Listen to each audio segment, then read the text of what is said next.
नंदिनी आणि मंदार दोघांचे एकमेकांवर खूप प्रेम होते. दोघेही नात्यातले असल्याने घरच्यांकडून काही विरोधही नव्हता. पण त्यांना इतक्यात लग्न करायचे नव्हते. दोघेही सेटल झाल्यावर करू असा त्यांचा विचार होता. पण नंदिनीला अनेक स्थळे चालून येऊ लागली. त्यामुळे घरच्यांनी त्यांना लग्नाचा आग्रह केला व ते दोघे विवाह बंधनात अडकले. दोघे खुश होते. एकमेकांसोबत आहे त्या स्थितीमध्ये एकमेकांना समजून घेत होते. दोघांनी मिळून एक छोटा व्यवसाय सुरू केला. त्यानिमित्ताने दोघे पुण्याला शिफ्ट झाले. दोघे खूप मेहनतीने शून्यातून विश्व निर्माण करण्याचा प्रयत्न करत होते. त्यांचे एक वेगळे जग तयार झाले होते. नवीन व्यवसाय जबाबदारी पार पडत एकमेकांना समजून घेता घेता लग्नाला 2 वर्ष झालीत. अजूनही हे हवा तसा जम बसलेला नव्हताच. त्यातच त्यांना नवीन जीवाचे चाहूल लागले. नंदिनीला दिवस गेले होते. सर्वजण खुश होते. पण पहिलीच वेळ असल्याने नंदिनी खूप गोंधळून गेली. घरापासून लांब राहत असल्याने मोठे सांगणारे असे कोणीच नव्हते. पण तरीही मंदार तिची खूप काळजी घेत असे. आधीच नाजूक असलेल्या नंदिनीला नवीन सुरू असलेला व्यवसाय आणि प्रेग्नन्सी सर्व सांभाळताना खूप त्रास होत असे. पण म्हणतात ना, बाळाची ओढ आईला ती ताकद देत असते. त्या दोघांनाही बाळाची ओढ लागली होती. जणू त्यांचे आयुष्य त्या होणाऱ्या बाळाभोवती फिरत होते. दोघे मिळून येणाऱ्या बाळासाठी खूप स्वप्ने रंगवत होते. त्याची काळजी घेत होते. बघता बघता 3 महिने उलटून गेले. ते चेकअपसाठी हॉस्पिटलला आले होते. नंदिनी तर खूप घाबरली होती. रिपोर्ट येईपर्यंत डॉक्टरांनी त्यांना बोलवले. 3 महिने उलटून गेले होते. ते चेकअपसाठी हॉस्पिटलला आले होते. नंदिनी तर खूप घाबरली होती. रिपोर्ट येईपर्यंत डॉक्टरांनी त्यांना बोलावले. त्यांच्या चेहऱ्यावर थोडे गंभीर भाव होते. ते पाहून नंदिनी अजूनच अस्वस्थ झाली. त्यांनी डॉक्टरांना विचारले, काही प्रॉब्लेम नाही ना? डॉक्टर म्हणाले, तसे फारसे नाही, पण नंदिनीचे गर्भाशय तसे नाजूक असल्याने थोडे प्रॉब्लेम्स पुढे जाऊन येऊ शकतात. पण काळजी करू नका. आपण नीट काळजी घेतली तर सर्व नीट होईल. त्यासाठी बेड रेस्ट घ्यावी लागेल. डॉक्टरांकडून सर्व माहिती घेऊन ते घरी आले. आता त्यांच्यासमोर मोठा प्रश्न होता. तो म्हणजे सर्व मॅनेज कसे करायचे. एक तर दोघांकडील सर्व जमापुंजी लावून त्यांनी नवीन व्यवसाय सुरू केला होता. त्याकडे दुर्लक्ष करून चालणार नव्हतेच. त्यावर त्यांचे भविष्य अवलंबून होते आणि इकडे येणाऱ्या बाळासमोर त्यांना दुसरे काही सुचतही नव्हते. त्यांनी दोघांच्या घरच्यांसमोर हे प्रश्न मांडले. कारण नंदिनीसाठी आता कोणी घरात असणे गरजेचे होतेच. पण घरच्यांकडूनही हवा तसा प्रतिसाद मिळाला नाही. ते निराश मनाने आपल्या घरी परतले. घरी येऊन दोघांनी ठरवले, आपणच इकडे राहून सर्व सांभाळायचे आणि बाळाची काळजी घ्यायची. त्याप्रमाणे ते दोघेही सर्व सांभाळत होते. व्यवस्थित सर्व तपासणी औषधे चालू होती. अधूनमधून नंदिनी गावी जाऊन आली. थोडक्यात ढोळ जेवणही पार पडले. आता नंदिनीला प्रवास करणे शक्य नव्हते. त्यामुळे दोघेही गावी जाऊ शकत नव्हते. बघता बघता 7 महिने पूर्ण झाले. सगळे तसे ठीकच होते. बाळाची वाढही चांगली होती. पण म्हणतात ना, नीतीपुढे कोणाचे काही चालत नाही. अचानक 8व्या महिन्यातच नंदिनीला त्रास सुरू झाला आणि तिला ॲडमिट केले. तिचे गर्भाशय नाजूक असल्याने त्याचे तोंड उघडले गेले होते. गर्भाशयातील सर्व पाणी बाहेर पडू लागले. तसे हळूहळू बाळ कोरडे पडू लागले होते. डॉक्टरांनी नंदिनीला अर्जंट ऑपरेशनचा सल्ला दिला. त्याशिवाय दुसरा पर्याय नव्हता. बाळाची स्थितीही बिघडत चालली होती. ते खूप घाबरले. नंदिनीचे घरचेही आले होते. नंदिनीला सिझेरिनसाठी हॉस्पिटलमध्ये नेले. घाबरणारी नंदिनी जीव मुठीत घेऊन बसली होती. ते फक्त बाळासाठी. बाहेर काढा. माझा जीव गेला तरी चालेल, पण बाळ सुखरूप असू दे. ती डॉक्टरांना सतत एकच सांगत होती, माझे काही होऊ द्या, फक्त बाळाला सुखरूप बाहेर काढा. खरंच आई होणं खूप अवघड असतं. एका मुलीला माहीत असतं की या सगळ्यात किती काळजी असते. नंदिनीचेही तसेच झाले होते. तिच्या होणाऱ्या बाळाबरोबर तिचाही नवा जन्म होत होता. एक आई म्हणून तिने एकदा आपल्या घरच्यांकडे नजर टाकली. मंदारला डोळे भरून पाहिले आणि ती ऑपरेशनसाठी तयार झाली. तिला ओटीमध्ये शिफ्ट करण्यात आले. बाहेर मंदारचीही अवस्था ठीक नव्हती. नंदिनीसोबत होणाऱ्या बाळाचीही काळजी वाटत होती. तोही हे सर्व नव्यानेच अनुभवत होता. काय करावे, कोणता निर्णय घ्यावा, काही सुचत नव्हते. जड मनाने त्याने ऑपरेशनच्या फॉर्मर्स ही केली होती. इकडे ऑपरेशन सुरू झाले. नंदिनीला भूल देण्यात आली. भुलीमुळे काही जाणवत नव्हते. डोळे जड होत होते, पण त्यातूनही डॉक्टरांच्या हालचाली समजत होत्या. त्या गुंगीतही ती फक्त बाळाचाच विचार करत होती. सतत देवाचा धावा करत होती. ऑपरेशन पार पडले. बाळाचा किंचितसा आवाज आला. नर्स बाळाला साफ करत होत्या. तिने जड झालेले डोळे कसाबसा उघडले आणि डॉक्टरांना विचारले, बाळ कसे आहे? डॉक्टर म्हणाले, मला वाटलं तुम्ही काय विचाराल, मुलगा की मुलगी? तुम्हाला मुलगा झाला आहे. पण त्यावेळी नंदिनीसाठी या गोष्टी महत्त्वाच्या नव्हत्या. फक्त बाळ ठीक असावे इतकेच तिचे मत होते. डॉक्टर बाळाला चेकअप करत होते. तोपर्यंत नर्स तिला ओटीमधून शिफ्ट करू लागल्या. तिने जड झालेली नजर बाळावर टाकली. तिला ते दिसले. डॉक्टर त्याचे वजन चेक करत होते. बाळाला पाहताच तिच्या चेहऱ्यावर हसू आले. खूप गोड गोरे गोरे पान असे तिचे बाळ तिला भरून आले. तिला भूल असल्याने ती गुंगीतच होती. थोड्या वेळाने तिला जाग आली. शेजारी असणाऱ्या आईला तिने पाहिले, पण तिला बाळ दिसले नाही. तिने आईला विचारले, माझे बाळ कुठे आहे? आईलाही तिला कसे सांगावे ते समजत नव्हते. म्हणून तिने नंदिनीच्या जिजूंना बोलावले. त्यांनी सांगितले, बाळाला दुसऱ्या हॉस्पिटलला शिफ्ट केले आहे. 2 दिवस बाळाला तिकडेच ठेवावे लागेल. हे ऐकताच नंदिनीला धक्काच बसला. तिला पटतच नव्हते. ती सारखी प्रश्न विचारत होती, पण तिची स्थिती पाहता तिला कोणी काही सांगत नव्हते. मंदारही बाळासोबत दुसऱ्या हॉस्पिटलला गेल्याचे समजले. त्यावेळी तिच्या डोक्यात वाईट विचार येत होते, पण तिने ठरवले, आपण आपल्या बाळाबद्दल नको ते विचार करायचे नाही. कसेबसे ती त्या विचारांना थोपवत होती. डोळ्यासमोर सतत ते गुंगीत पाहिलेले बाळ आठवण्याचा प्रयत्न करत होती. तिने एकदाही त्या बाळाला जवळ घेतले नव्हते. त्याला हात सुद्धा लावला नव्हता.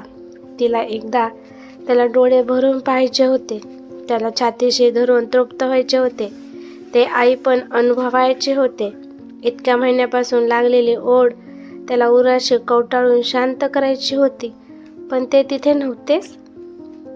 ती सतत म्हणत होती, मलाही तिकडे बाळाजवळ न्या. पण ते हॉस्पिटल फक्त लहान मुलांचे होते आणि नंदिनीचे नुकतेच ऑपरेशन झाल्यामुळे तिला लगेच तिकडे नेता येणार नव्हते. डॉक्टर रुटीन चेकअपला येताच तिने बाळाबद्दल विचारले. ते म्हणाले, 2 दिवसात बाळाला इकडे शिफ्ट करू. नंदिनीसाठी एक क्षण घालवणे कठीण झाले होते. डोळ्यातून पाण्याच्या धारा लागल्या होत्या. आजूबाजूला असणारे डिलेव्हरी पेशंट पाहून तिला फार वाईट वाटत होते. तिच्या शेजारीच असणाऱ्या मुलीचे बाळ तिच्या जवळ होते. ती बाळाला दूध पाजत होती. नंदिनीला भरून आले. आई होऊनही तिला ते सुख घेता आले नव्हते. पहिल्यांदा बाळाला छातीशी लावण्याचे समाधान त्या मुलीच्या चेहऱ्यावर दिसत होते आणि नंदिनी मात्र तळमळत होती. तिला तिच्या ऑपरेशनच्या वेदनाचाही विसर पडला होता. कशाचाच काही फरक पडत नव्हता. ती फक्त वाट पाहत होती तिच्या बाळाची. काय झालं असेल आपल्या बाळाला? तिथे काय करत असतील त्याला? एवढेच विचार येत होते. इकडे मंदार बाळासोबत हॉस्पिटलला होता. तोही फार अस्वस्थ होता. आपल्या नुकत्याच जन्मलेल्या चिमुकल्याला ॲम्ब्युलन्समधून घेऊन जाताना त्याला भरून आले होते. नंदिनीला हे त्याने ऑपरेशननंतर अजून पाहिले नव्हते. नंदिनी तिकडे आणि बाळ इकडे या हॉस्पिटलमध्ये ठेवले होते. त्याचा जीव दोन्हीकडे लागून राहिला होता. नंदिनीला त्याची गरज होतीच, पण बाळाला एकटे कसे सोडणार होता तो? जीवाची नुसती घालमेल होत होती. नंदिनीला पाहायला येणारे नातेवाईकही बाळाबद्दल विचारत होते. तिला काय सांगावे सुचत नव्हते आणि सांगणार तरी काय? आपल्या बाळाला काय झाले याबद्दल तीच अनभिज्ञ होती. नंदिनी चेकअपला येणाऱ्या डॉक्टर व नर्सला तेच विचारत होती. माझं बाळ कुठे? कधी देणार मला? कसं आहे ते? मला बघायचंय. पण सगळे तिला देतील 2 दिवसात बाळाला असे सांगत होते. पण 2 दिवस उलटून गेले तरी बाळाला डिस्चार्ज दिला नव्हता. मंदार 2 दिवसांनी तिला भेटायला आला. त्याला पाहताच तिचा बांध फुटला. नंदिनी सांगणारे मंदार, काय झाले आपल्या बाळाला? देणारे आणून माझं बाळ. मला घ्यायचं आहे त्याला. मंदार तिला धीर देत होता. बाळ बरे आहे, मी आहे बाळाजवळ असे सांगत होता. 2 दिवसाचे 5 दिवस झाले तरी तिला बाळ मिळाले नाही. आता मात्र तिचा धीर खचला. डोक्यात शंका येऊ लागल्या. ती सर्वांवर ओरडू लागली. मला माझं बाळ हवे आहे. काय झाले सांगा ना माझ्या बाळाला. ती अस्वस्थ होऊ लागली. तिची आईही तिची समजूत घालू लागली, पण ती आता कोणाचे काहीच ऐकून घेण्याच्या मनस्थितीतच नव्हती. तिची ही अवस्था पाहून शेवटी तिला डिस्चार्ज घेऊन बाळाकडे नेण्याचा निर्णय घेतला. सर्व प्रोसेस करून नंदिनीला डिस्चार्ज मिळाला. नंदिनी खुश झाली. तिला वाटले आता आपण बाळाला घेणार. तिच्यासाठी एक एक सेकंद महत्त्वाचा होता. कधी एकदा तिकडे जाऊन बाळ पाहते असे झाले होते. तिचेही नुकतेच ऑपरेशन झाले होते. तिला गाडीतून त्या हॉस्पिटलला आणले. लहान मुलांचे खूप मोठे हॉस्पिटल होते ते. लिफ्टमधून वर गेल्यानंतर मोठे मोठे 3 हॉल होते. NICU सेक्शन होते ते. तिथे नुकत्याच जन्मलेल्या बाळांना ठेवले होते. तिथले वातावरण खूप गंभीर होते. ते पाहून नंदिनी घाबरली. तिला सांगितले होते बाळाला फक्त पेटीत वाढ होण्यासाठी ठेवले आहे, कारण बाळाचे दिवस पूर्ण भरले नव्हते. पण इथे आल्यानंतर मात्र तिला वेगळेच समजले. तिचे बाळ अतिदक्षता विभागात ॲडमिट होते. नंदिनी रडू लागली. मंदार तिचे समजूत घालू लागला. हे बघ नंदिनी, इथे खूप मोठे मोठे तज्ज्ञ डॉक्टर आहेत, त्यामुळे घाबरण्याचे कारण नाही. इथे सर्व नाजूक अवस्थेतील बाळ आहेत, पण आपले बाळ ठीक आहे. तू बाकीच्या बाळांकडे पाहू नको, कारण तिथे खरं तर खूपच छोटी छोटी बाळे होती. काही अत्यंत स्थितीत होती. प्रीमॅच्युअर बेबींना तिथे ट्रीट केले जात होते. अगदी आपल्या एका हातात मावतील इतकी छोटी छोटी बेबी होती तिथे. नंदिनी हे सर्व पहिल्यांदा पाहत होती. ती बेबी पाहून तिला गहिवरून आले. तिथे एका ओळीत काचेच्या चौकोनी पेटीसारख्या आकारात असणारे छोटे बेड होते. प्रत्येक बाळाच्या बाजूला मशीन्स होते. नंदिनी बाहेरच्या काचेतून हे सर्व पाहत होती. भीतीने ती थरथरत होती. हातपाय थंड पडू लागले होते तिचे. मंदार तिच्या मनाची तयारी करून घेत होता. तिला सतत सांगत होता, आपले बाळ ठीक आहे. तू आतमध्ये गेल्यावर फक्त आपले बाळ बघ, बाकीचा विचार करू नको. नंदिनीची नजर फक्त आपले बाळ शोधत होती. एवढ्या बाळाच्या गर्दीत ती फक्त तिच्या बाळाची ओळख पटवण्याचा प्रयत्न करत होती. कसे ओळखणार? गुंगीतच पाहिले होते त्याला. ती त्याचा चेहरा आठवत होती, पण लहान बाळच ते. जवळजवळ सर्व लहान बाळे तिला एकसारखी वाटत होती. त्यांच्या भोवती लावलेल्या मशीन्स पाहून तिला तिच्या बाळाची काळजी वाटू लागली होती. आतमध्ये कोणालाही जाण्याची परवानगी नव्हती, कारण लहान बाळांना इन्फेक्शन होण्याची भीती होती. डॉक्टरांना सांगून फक्त 10 मिनिटांची परवानगी मिळाली होती. नंदिनी आणि मंदारने दोन्ही हात स्वच्छ करून सॅनिटाईज केले. त्यावेळी तिला स्वतःची दया येऊ लागली. माझ्याच काळजाचा तुकडा आणि त्याला पाहण्यासाठी इतकी तयारी आणि परवानगी, तीही फक्त 10 मिनिटांची. इतके दिवस त्याला पाहण्याची ओढ फक्त 10 मिनिटात कशी भागवणार होती ती? तिला आता स्वतःचाच राग येऊ लागला. आपण कुठेतरी कमी पडलो बाळाची काळजी घेण्यात, असे वाटू लागले. ती मनोमन स्वतःला कोसू लागली. सर्व नॉर्मल झाले असते तर तीही आज बाळासोबत घरी आली असती. किती ते कौतुक असते त्या सोहळ्याचे. पहिल्यांदा आपल्या बाळाला घेऊन घरी जाण्याचे, त्या पहिलं करणीचे. पण तिच्या नशिबी असे काहीच नव्हते. ऑपरेशन होऊन सुद्धा स्वतःच्या शरीराकडे तिचे लक्ष नव्हते. पोटाला इतके टाके असूनही ती भराभरा पायऱ्या चढून बाळाच्या सेक्शनकडे चालत होती. जणू बाळापुढे तिला काही दुखणे जाणवतच नव्हते. होती ती फक्त ओढ त्या बाळाची. त्यावेळी तिचं स्वतंत्र अस्तित्व नव्हतेच. होती ती फक्त त्या बाळाची आई, ज्याला पाहण्याची ती एक एक क्षण मरत होती. तो क्षण आलाच. मंदारने नंदिनीचा हात धरून तिला बाळाकडे आणले आणि तिने बाळाला पाहिले. सर्व धूसर दिसत होते, कारण तिच्या डोळ्यातून पाण्याच्या धारा वाहत होत्या. तिने गडबडीने डोळे पुसले. अगदी तिच्यासमोर होते तिचे बाळ. त्याची ओळख पटवण्यासाठी तिचेच नाव बाहेर लिहिले होते. तिला स्वप्नातही वाटले नव्हते की तिला बाळाला असे पाहावे लागेल. त्याला ऑक्सिजन लावले होते. छातीवर पट्ट्या लावल्या होत्या. आजूबाजूला मशीन्स लावलेल्या होत्या. ज्या बाळाला छातीशी कवटाळून त्याचे हृदयाचे ठोके तिला ऐकायचे होते, जसे पहिल्यांदा सोनोग्राफीमध्ये ऐकले होते. किती खुश झाली होती ती तेव्हा. पण आता तेच हृदयाचे ठोके सुरू असल्याचे संकेत मशीनचा बीप बीप आवाज देत होते. युलिसच्या हातात सुया टोचल्या होत्या. कसे सहन केले असेल माझ्या बाळाने. 5 दिवसाचेच तर होते ते. ना आईचे दूध ना आईची कशी आईच्या उभेऐवजी त्या मोठाल्या बल्बची उष्णता मिळत होती त्याला. कसा राहिला असणार माझा बाळ. तिने भीतच बाळाच्या डोक्यावरून हात फिरवला आणि आश्चर्य म्हणजे त्याने त्याचे इवलीशे मिचमिचले डोळे उघडले. ओळखले होते लबाडाने त्याच्या आईला. त्यातही तिला अतीव आनंद झाला. त्याच्या स्पर्शाने तिला आई पण मिळाले. डोळ्यातून पाण्याच्या धारा वाहतच होत्या. स्तनातून दुधाची धारही आपोआप वाहू लागली. पहिल्यांदा झालेल्या त्या बाळाच्या स्पर्शाने पान्हा फुटला होता त्या आईला. काय नव्हते त्या स्पर्शात. प्रेम, ओढ, मातृत्व सर्व ओथंबून भरलेले आज बाहेर येत होते. बाळाच्या स्पर्शाने तिच्या शरीरात होणारा बदल ती अनुभवत होती. आणि का होणार नाही. शेवटी तिच्या शरीराचा भाग होता तो. तिच्याच रक्तामासाचा गोळा होता तो, जो तिने तिच्या जीवापेक्षा जास्त जपला होता. पण परिस्थितीने त्याला आता या अवस्थेत पाहण्याची वेळ तिच्यावर आली होती. पण ती धीर सोडणार नव्हती.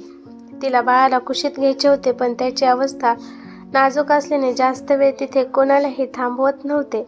इन्फेक्शन होऊ नये म्हणून सर्वतोपरी तिथे ती व्यवस्था केली होती. ती बाळाला पाहून बाहेर आली. तिला दूर नव्हते जायचे त्याच्यापासून, पण तो ठीक आहे हेच तिच्यासाठी खूप होते. तो पूर्ण ठीक होण्यासाठी ती तो दुरावाही सहन करणार होती. तिला तिथेच मदर वॉर्डमध्ये शिफ्ट केले, कारण बाळाला घेतल्याशिवाय मी घरी येणार नाही हाच तिचा अट्टहास होता. तिथे बाळंतणीची खास सोय नव्हती. गरम पाणी नव्हते. अंघोळीची वेगळी काही सोय नव्हती. फक्त बाळांना आईची गरज भासेल किंवा फक्त फीडिंगसाठी योग्य सोय व्हावी म्हणून रूम होते. एका रूममध्ये 4 कॉट होते. घरचे तिला घरी येण्यासाठी आग्रह करत होते.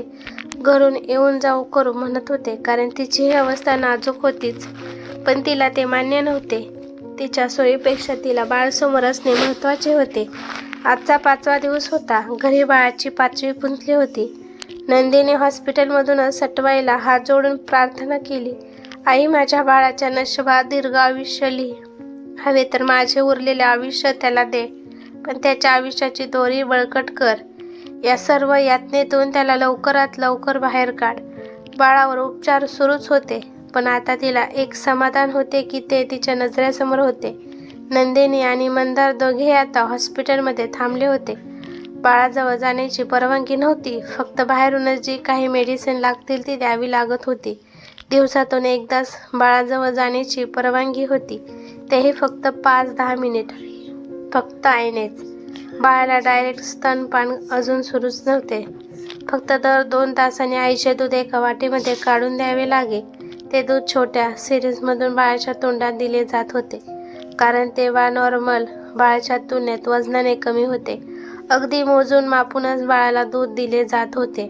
बाळासाठी अमृत असणाऱ्या त्या दुधाचाही त्याला त्रास होऊ नये म्हणून ते दक्षता घेत होते. हळूहळू जसे पचेल तसे दुधाचे प्रमाण वाढवले जात 2 मिली, 5 मिली अशा प्रमाणात. बघता बघता 8 दिवस उलटले. बाळाची स्थिती जैसी तैसीच होती. त्या दिवसात भरपूर प्रमाणात औषध ट्रीटमेंट करण्यात आली होती. वेगवेगळे चेकअप करण्यात आले होते.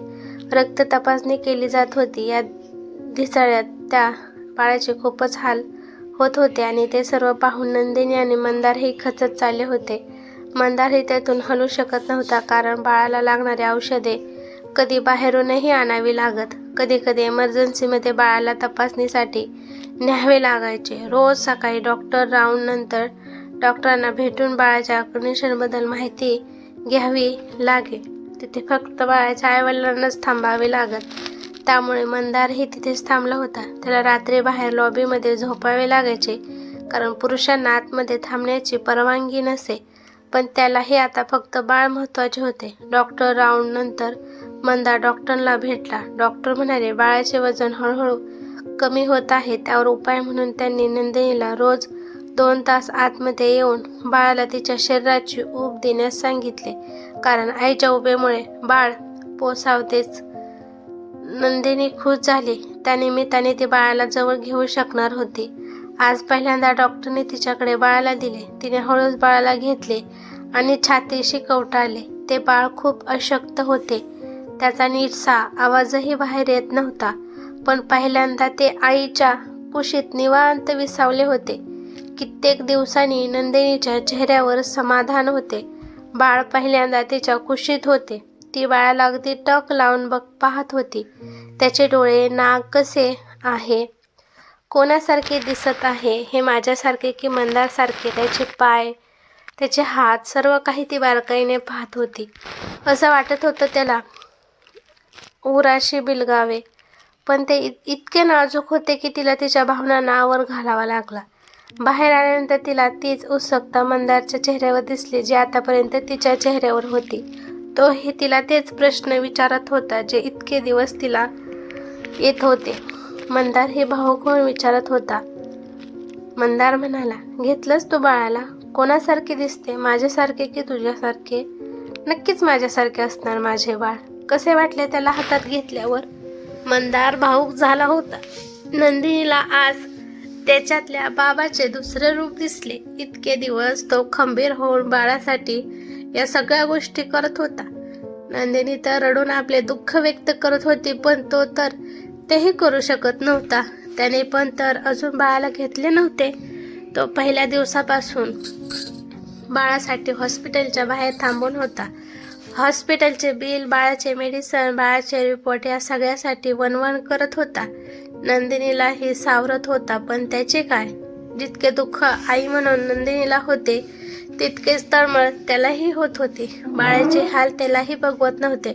पण सांगणार कोणाला, कसे व्यक्त होणार अशा स्थितीत? म्हणून तो नंदिनीसमोर स्ट्रॉंग राहण्याचा प्रयत्न करत होता. पण आज मात्र त्याच्या भावना अनावर झाल्या. नंदिनीने त्याला सावरले.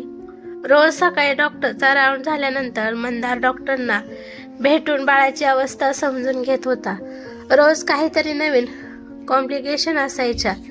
धीर असा मिळतच नव्हता. आधीच तिथले वातावरण गंभीर होते. सगळीकडे औषधाचा विचित्र वास. ती अगदी छोटी छोटी बाळे, एवढ्या छोट्या बाळांवर केले जाणारे ते उपचार फारच भयानक वाटायचे. सर्व दिवसातून कितीतरी बाळांना ॲम्ब्युलन्समधून आणले जायचे. तो सतत येणारा ॲम्ब्युलन्सचा आवाज अगदी धास्तीच बसायची त्याने. कधी कधी एखादे बाळ अत्यावश्यक झाले की डॉक्टर व नर्सची पळापळ सुरू व्हायची. त्यावेळी मात्र त्या ICUला लागूनच असणाऱ्या मदर वॉर्डमध्ये सर्व आयांची घालमेल सुरू व्हायची. कोणाचे बाळ असेल सिरियस? आपलेच असेल का? काही कळायचे नाही. नुसती जीवघेणी तळमळ व्हायची. सतत टांगती तलवार मानेवर ठेवल्यासारखे तिथले वातावरण होते. एखादे बाळ ऑफ झाले की तो त्याच्या आईवडिलांचा आक्रोश धास्ती देऊन जायचा. त्यावेळी मात्र नंदिनी आणि मंदार बाहेरील बाकड्यावर बसून हात जोडून प्रार्थना करायचे. तेव्हा वाटायचे फक्त आपलेच नाही तर इथे असणाऱ्या सर्व बाळे सुखरूप राहावीत. कारण सर्वांची मनस्थिती तशीच तर होते. तिथे असणारे सर्व पालक त्यावेळी एका नावेतच स्वार होते. प्रत्येकजण आपले बाळ बरे होण्यासाठी झटत होते, देवाला विनवत होते.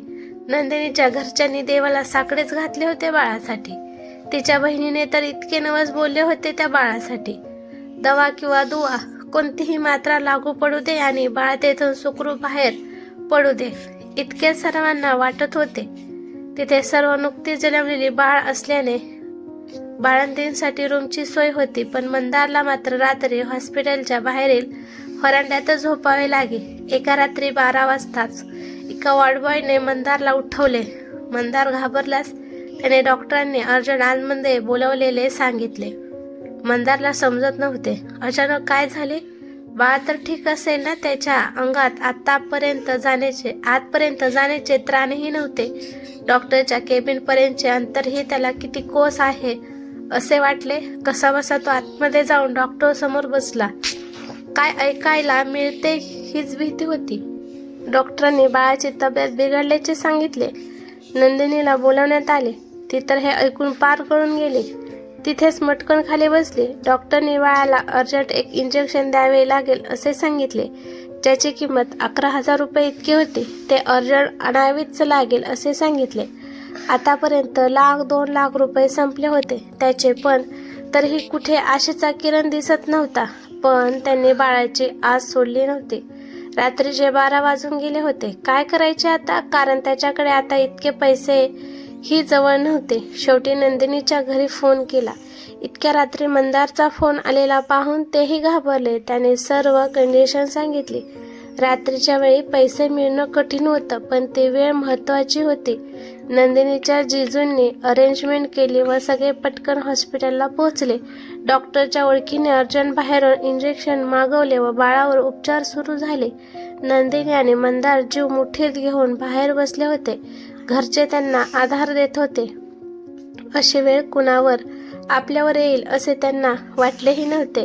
ते फक्त देवाचा धावा करत होते. वेळ पुढे सरकत नसल्यासारखे वाटत होते. कधी एकदा डॉक्टर बाहेर येतात की आपणच आज जाऊन बाळाला बघू असे वाटत होते. काही वेळाने डॉक्टर बाहेर आले व त्यांनी बाळ आता स्टेबल असल्याचे सांगितले. तेव्हा कुठे त्यांच्या जीवात जीव आला. बऱ्याच ट्रीटमेंटनंतर तब्बल 18 दिवसानंतर बाळाचे सर्व रिपोर्ट्स नॉर्मल आले व बाळाला डिस्चार्ज मिळाला. आज सर्वजण खुश होते. ते बाळाला घरी घेऊन जाणार होते. कधी एकदा इथून बाहेर पडतोय असे झाले होते तिला. त्या 18 दिवसात किती काय अनुभवले होते तिने. बाहेरच्या जगाशी संबंधच नव्हता. 18 दिवस फक्त हॉस्पिटलमध्ये दिवस रात्र, फक्त बाळाच्या काळजीत सतत तणावाखाली चालवले होते.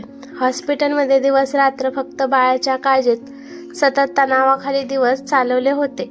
आज काय रिपोर्ट येईल, आज काय होईल हाच विचार करत होते दोघे. एकमेकांना आधार देत दिवस रात्र बाहेरच्या बाकड्यावर बसून असत. नंदिनीला आपण कोणीतरी खूप मोठे पाप केल्यासारखं वाटत होतं. सतत कुठे चुकलो बाळाची काळजी घेण्यात असे वाटत होते. पण नशिबापुढे कोणाचे चालत नाही हेच खरे. तिचे स्वतःकडेही लक्ष नव्हते. फक्त ICU मध्ये ते मदरवाढ इतकेच दिसत होते. ना पहिल्या बाळणपणाचे कसले कौतुक, ना कोणते सोहळे, ना कोणती स्वतःची काळजी होती. ती फक्त बाळ बरे होण्याची आस.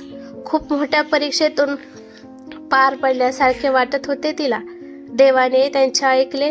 ते 18 दिवस म्हणजे अगदी 18 वर्षाच्या वनवासाप्रमाणे वाटले तिला. बाळाला हातात घेऊन तिने तिथल्या सर्व डॉक्टर स्टाफचे आभार मानले. सर्वांना अगदी हात जोडून ती तेथून बाहेर पडली. त्यावेळी तिच्या मनात फक्त एकच विचार होता, अशी वेळ कोणावरही येऊ नये. आज तिच्या हातात तिचे बाळ सुखरूप होते, पण त्यासाठी तिची झालेली तळमळ ती कोणाच्या वाट्याला नको येऊ ते इतकेच ती मागत होती.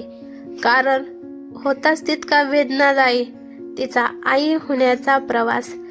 ही कथा कशी वाटली ते मला कमेंट करून नक्की सांगा. कथा आवडली असेल तर लाईक शेअर नक्की करा आणि चॅनलवरती नवीन असाल तर चॅनलला सबस्क्राईब करा. धन्यवाद.